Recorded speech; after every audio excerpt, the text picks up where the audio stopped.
Hello friends, welcome to Smile Talk paramedical channel. Friends, ನಿನ್ನೆ ಕೆಇದವರು KCET ಒಂದು provisional seat allotment ಆಗಿರೋದನ್ನು ಅಪ್ಡೇಟನ್ನು ಮಾಡಿದ್ದಾರೆ. ಸೊ ಅದರ ಜೊತೆಗೆ ನಿಮ್ಮಲ್ಲಿ ಏನಾದರೂ ಅಬ್ಜೆಕ್ಷನ್ಗಳಿದ್ದಲ್ಲಿ, ಅಬ್ಜೆಕ್ಷನ್ ಅಂದರೆ ಭಾಳಷ್ಟು ವಿದ್ಯಾರ್ಥಿಗಳು ಏನು ತಿಳ್ಕೊಂಡಿದ್ದಾರೆ ಅಂತಂದರೆ, ನನಗೆ ಸೀಟ್ ಸಿಕ್ಕಿಲ್ಲ, ಸೊ ಮೇಲ್ ಮಾಡಿದರೆ ಸೀಟ್ ಕೊಡ್ತಾರೆ ಅಂತ ಅಂದ್ಕೊಂಡಿರ್ಬೋದು.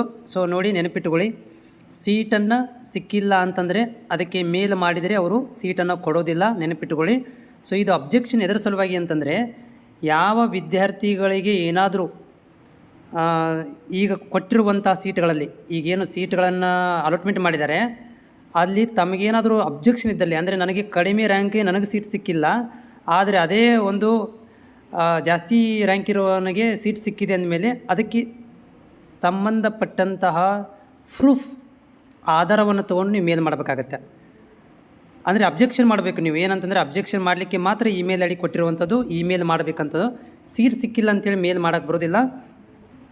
ಈಗ ಬಂದಿರುವಂಥ ರಿಸಲ್ಟ್ ಫೈನಲ್ ರಿಸಲ್ಟ್ ಆಗುತ್ತೆ. ಯಾರು ನೀವು ಇವತ್ತೇ ಕೊನೆ ದಿನ ಇರೋದು, ಇವತ್ತು 30 ತಾರೀಕಿದೆ. ಸೊ ಇವತ್ತು ಸಂಜೆ ತನಕ ನೀವು ಅಬ್ಜೆಕ್ಷನ್ ಮೇಲ್ ಮಾಡಿದರೆ ಮಾತ್ರ ಅದರಲ್ಲಿ ಸ್ವಲ್ಪ ಬದಲಾವಣೆ ಆಗ್ಬೋದು. ಇಲ್ಲಪ್ಪ ಅಂತಂದರೆ ಈಗೇನು ಒಂದು ಬಿಟ್ಟಿದ್ದಾರಲ್ಲ, ಪ್ರೊವಿಷನಲ್ ಲಿಸ್ಟ್ ಬಿಟ್ಟಿದ್ದಾರಲ್ಲ, ಏನು ಈಗ ಸೀಟ್ ಅಲಾಟ್ಮೆಂಟ್ ಬಿಟ್ಟಿದ್ದಾರೆ, ಸೊ ಇದೇ ನಿಮಗೇನಾಗುತ್ತೆ ಅಂದರೆ ಫೈನಲ್ ಆಗುತ್ತೆ. ಇದೇ ನಿಮಗೆ ಫೈನಲ್ ಆಗುತ್ತೆ. ಯಾರು ಅಬ್ಜೆಕ್ಷನ್ ಮಾಡಿದೆ ಅಂದರೆ ಇದೇ ಫೈನಲ್ ಆಗುತ್ತೆ. ಇದನ್ನು 1ನೇ ತಾರೀಕಿಗೆ ರಿಲೀಸ್ ಮಾಡ್ತಾರೆ. ಆಕೆ ಜೊತೆಗೆ ಏನು ಮಾಡ್ತಾರೆ ಅಂತಂದರೆ, ಸಂಬಂಧಪಟ್ಟಂಥ ಅದಕ್ಕೆ ಆರ್ಡರ್ ಕಾಪಿ ಇರ್ಬೋದು, ಫೀಸ್ ಪೇ ಮಾಡುವಂಥ ಪದ್ಧತಿ ಇರ್ಬೋದು, ಅಡ್ಮಿಷನ್ಗೆ ಹೋಗುವಂಥ ಸಮಯ ಎಲ್ಲವನ್ನೂ ಕೂಡ ಇಲ್ಲಿ ನಿಮಗೆ ನಿಗದಿಯನ್ನು ಮಾಡ್ತಾರೆ. ಆದರೆ ಸೀಟ್ ಸಿಕ್ಕಿಲ್ಲ ಅಂಥೇಳಿ ಮೇಲ್ ಮಾಡೋಕ್ಕೆ ಹೋಗಬೇಡಿ, ಸೀಟನ್ನು ಕೊಡೋದಿಲ್ಲ. ಮತ್ತು ಸೀಟ್ ಸಿಗದೇ ಇರುವಂಥ ಅಭ್ಯರ್ಥಿಗಳು 2ನೇ ರೌಂಡಿಗೆ ಕಾಯಬೇಕಾಗತ್ತೆ. ಭಾಳಷ್ಟು ಸೀಟುಗಳು, ನಾನು ಮಾರ್ನಿಂಗ್ ಹೇಳಿದ ಹಾಗೆ ಭಾಳಷ್ಟು ಸೀಟುಗಳು ಪ್ರೈವೇಟಲ್ಲಿ ಸೀಟ್ ಖಾಲಿ ಇದ್ದಾವೆ. ಜಿ ಒಳಗಡೆ ಖಾಲಿ ಇರುವಂಥದ್ದು. ಸೆಕೆಂಡ್ ರೌಂಡ್ ತನಕ ಕಾದರೆ ನಿಮಗೆ ಸೀಟುಗಳು ಸಿಗ್ತವೆ.